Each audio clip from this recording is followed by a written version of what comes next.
Hai, Assalamualaikum warahmatullahi wabarakatuh dan selamat sejahtera. Jom hari ni kita sambung kita punya perbincangan buku teks Sains KSSR tahun 2. Unit hari ni kita akan masuk unit baru lagi. Iaitu unit 4 haiwan muka surat 35. Jom kita pergi kepada muka surat 35 terus.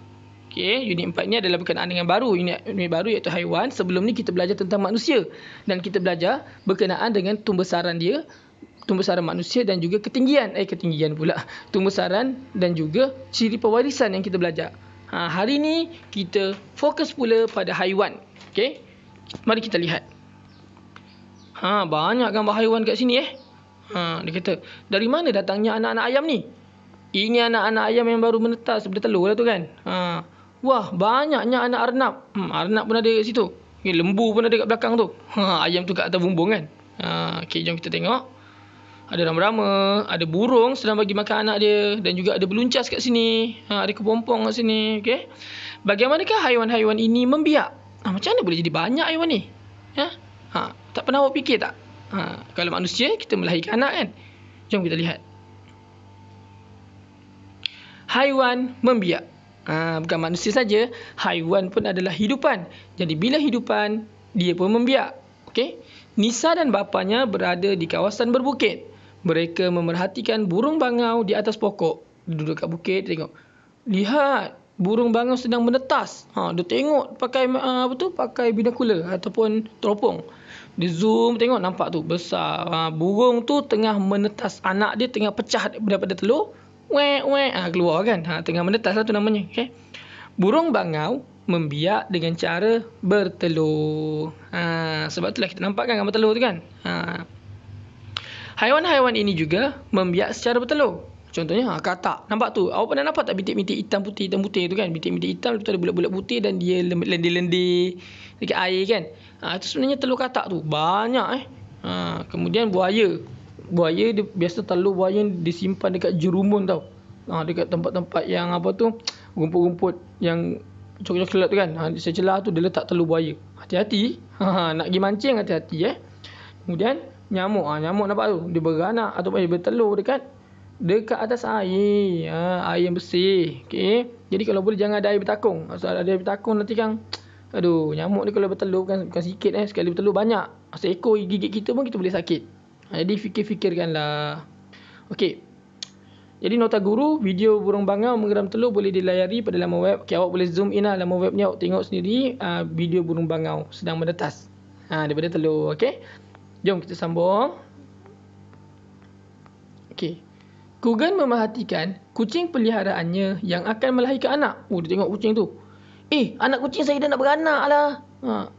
Wah, comelnya anak-anak kucing ni. Tu bila dah lahir comel lah. Masa beranak tu berdarah-darah tu kau tak rasa comel pula kan.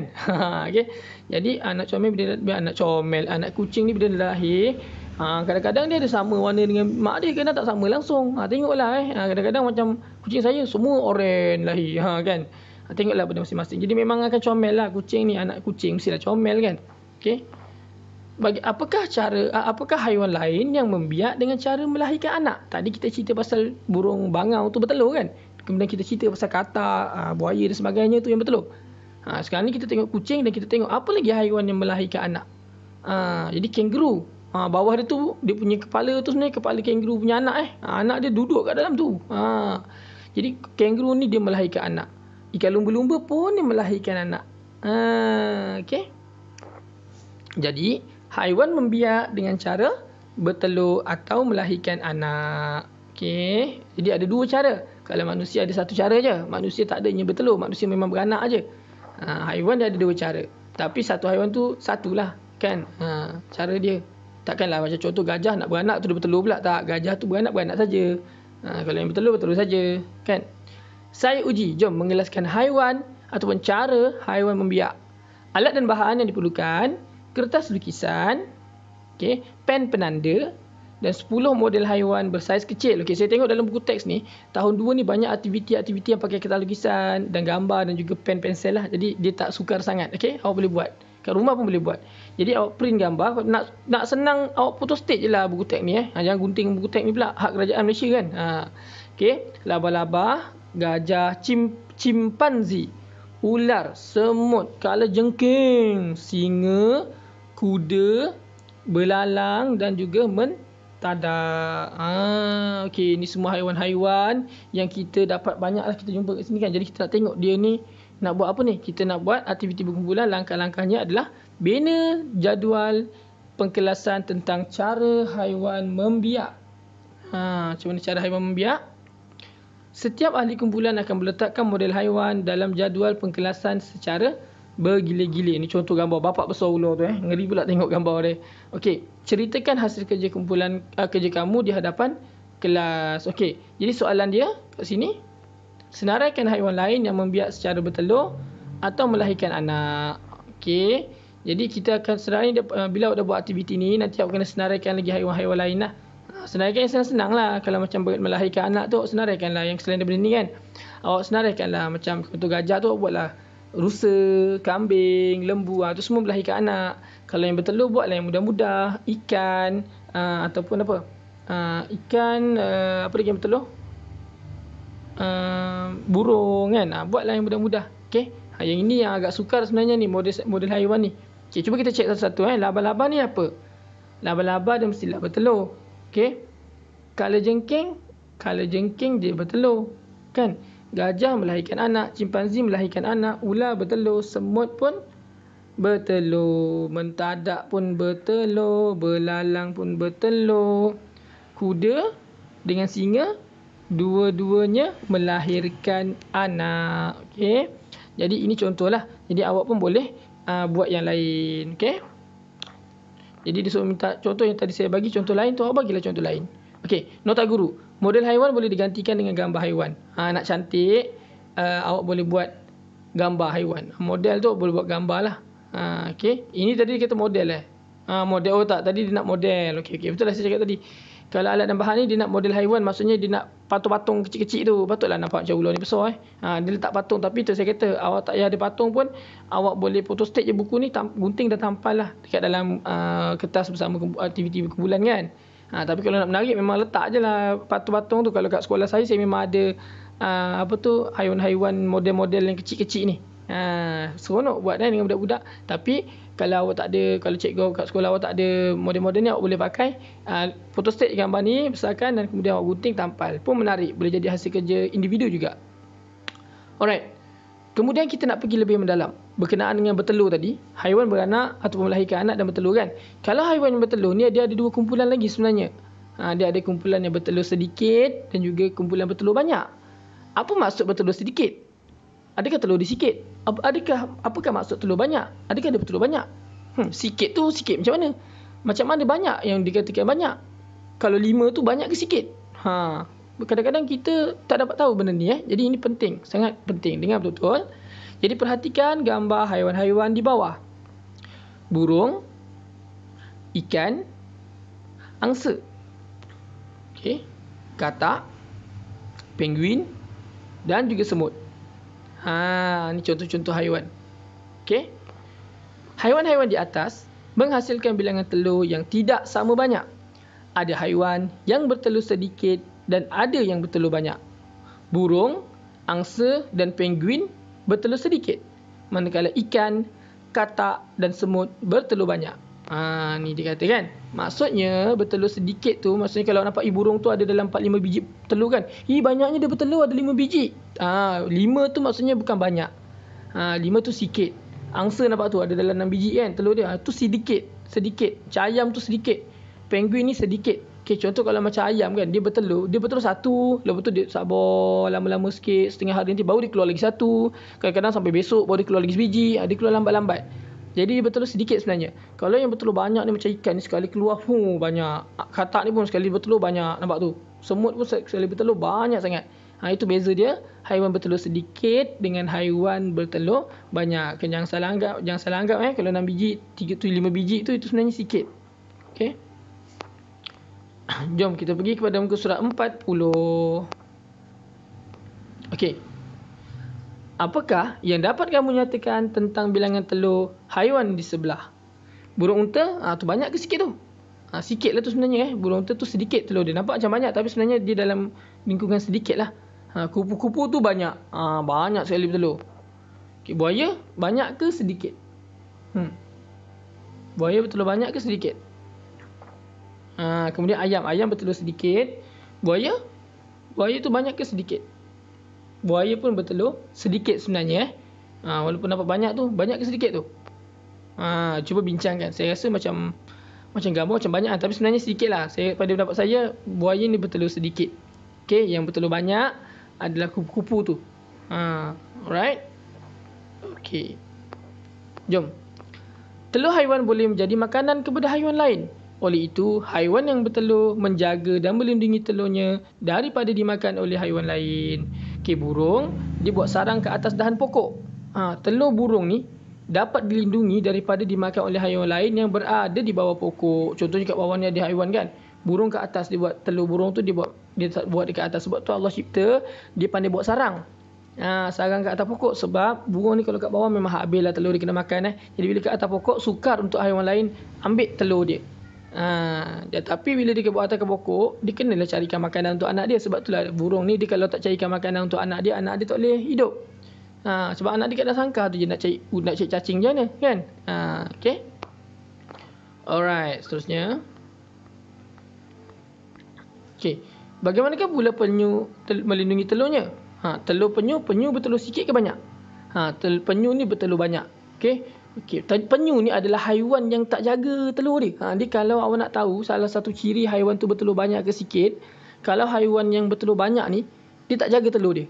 Kalau haiwan yang bertelur sikit, dia jaga. Macam buaya, dia jaga, dia kerumun dia punya telur tu, dia duduk kat telur dia. Sebab tu dia bertelur sikit, kita kira sebagai sedikit. Ayam semua kan dia jaga telur dia. Kalau kita rembat telur dia pun, walaupun dia tak perasan, selagi ada telur dia jaga kan. Okay.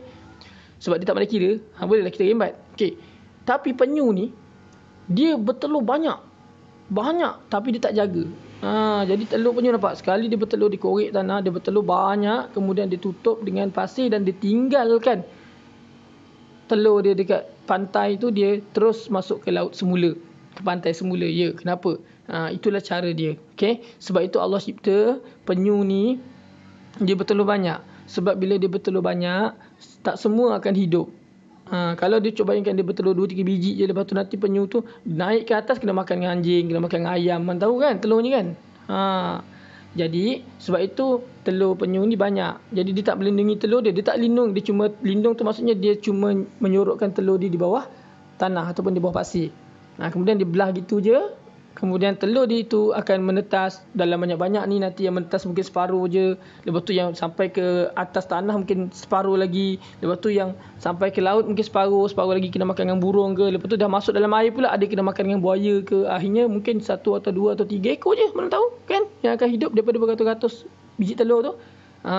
Sebab itulah penyu ni biasanya dia adalah haiwan yang diancam kepupusan. Sebab tu kalau dekat Malaysia kita ada pusat untuk pemeliharaan penyu.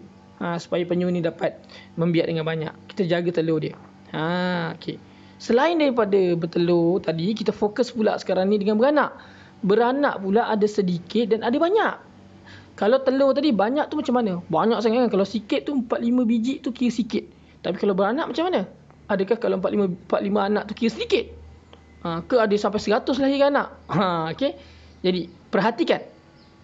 Beranak sedikit, beranak banyak. Bilangan anak yang dilahirkan oleh haiwan yang berikut: tenggiling, ikan lumba-lumba, arnab dan juga kucing. Bapak ramai kucing kan. Okey. Haiwan yang melahirkan anak mempunyai bilangan anak yang tidak sama banyak. Okey. Berdasarkan gambar di atas, haiwan yang melahirkan anak yang sedikit ialah tenggiling dan ikan lumba-lumba. Tengok gambar dah nampak kan, tenggiling tu ada seekor 2 gitu je kan. Seekor anak dia kat atas tu kau. Yang ikan lumba-lumba pun seekor. Arnab dengan kucing ni ada dalam, kucing kadang 6 ekor, kadang 5 ekor, kadang 4 ekor kan. Begitu juga dengan arnab. Okey, lepas tu haiwan yang melahirkan anak sedikit ni, ikan lumba-lumba dan tenggiling kadang 1 je. Manakala haiwan yang melahirkan anak banyak ni macam arnab dengan kucing. Jadi arnab dengan kucing, kalau beranak, kalau melahirkan anak atau beranak ni 5-6 ekor tu kira dah banyak. Kalau bertelur tadi 5-6 ekor masih sikit kan. Yang banyak beratus-ratus kan, berpuluh-puluh. Tapi kalau beranak lebih daripada 1, biasa dalam 5-6 tu dah kira banyak. 4 pun kira banyak lah, macam kucing kan. Okey, tu kena ambil alert. Okey, alright. Kita lihat seterusnya. Gajah dan juga landak. Landak ni tahu tak, ni kalau dia tengah marah ni, dia boleh buka dia punya tajam duri tu kan. Okey. Apakah yang dapat kamu nyatakan tentang bilangan anak haiwan di atas? Tengok gambar pun dah tahu. Gajah ni anak dia sikit. Landak ni anak dia banyak.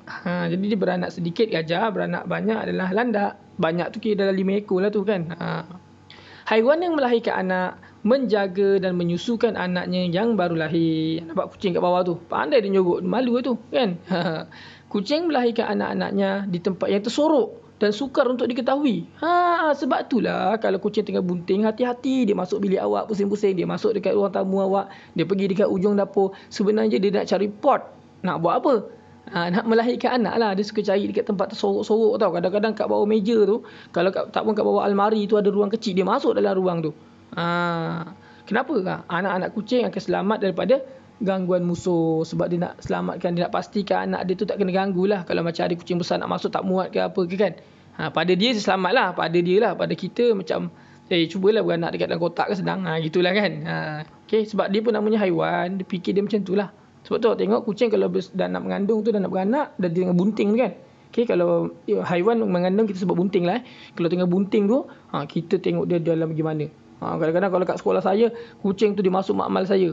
Lalu tingkap, semata-mata nak pergi belakang almari nak lahirkan anak. Seksa kalau masuk dalam almari tu melekat dengan dinding. Jadi macam tu lah kucing. Bagaimanakah pula gajah melindungi anak dia? Gajah macam mana? Gajah ni dia hidup dalam kumpulan tau. Jadi bila dia dah lahirkan anak, di jalan ramai-ramai, dia hidup dalam kumpulan, anak dia tu kat tengah-tengah kerumun tu. Maksudnya yang tepi-tepi semua gajah punya yang tua-tua kan, yang besar-besar. Anak gajah tu kat tengah-tengah. Di jalan sama-sama. Jadi itu cara dia melindungi anak dia. Walaupun sebenarnya anak dia pun dah besar dah kan. Okey. Kami serupa, kami berbeza. Satu topik kat sini berkenaan dengan kami serupa dan kami berbeza. Okey, saya tak nak masuk sekarang. Saya rasa dah cukup banyak sangat ilmu yang kita masuk tadi. Sampai sini dulu. Kita sambung pada kelas akan datang. Jangan lupa tekan subscribe dan tekan butang loceng. Kita akan masuk kepada topik ini pada kelas akan datang. Okey, nantikan video seterusnya daripada kami. Assalamualaikum dan selamat sejahtera.